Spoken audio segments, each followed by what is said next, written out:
Is it possible?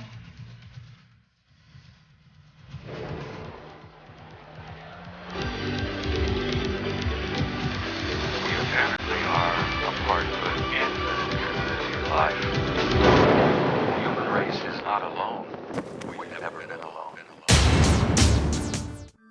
Black programs are secret government projects that are funded with billions of tax dollars with little or no oversight.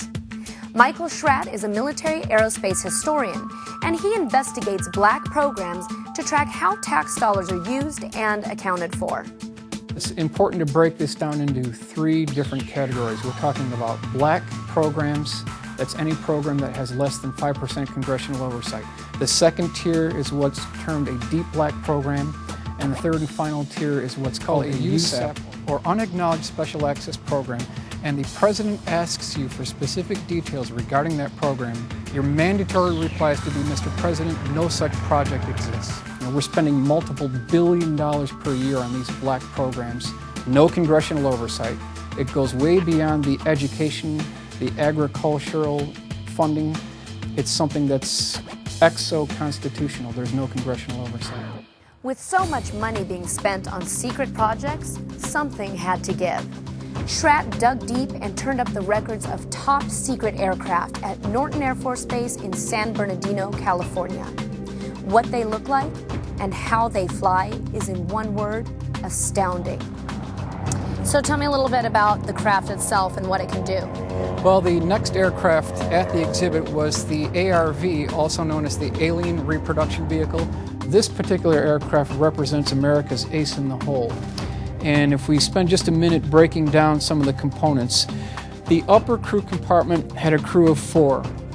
They used off-the-shelf components. There were 4 ejection seat systems.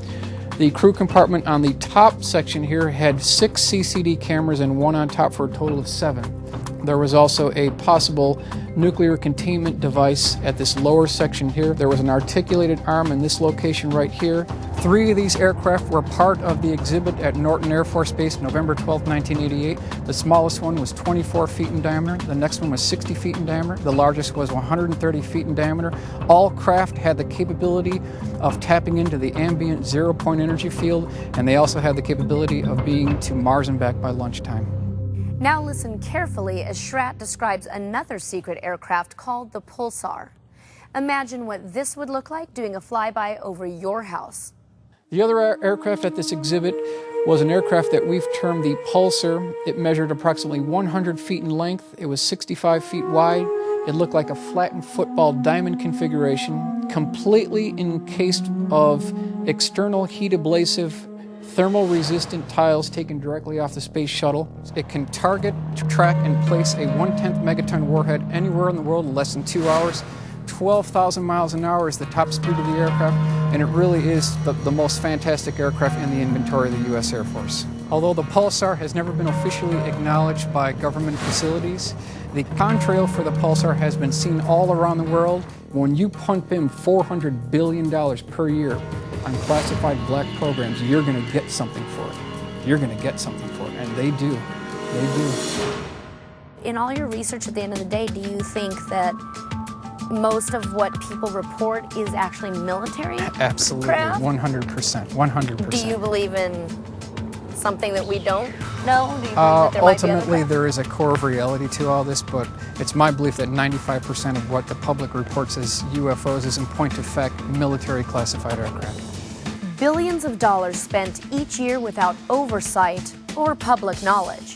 A hidden government operating unbridled and unmonitored, all to produce aircraft that combine speed, agility, and spectacular defense capabilities. Makes you wonder what the Air Force is up to.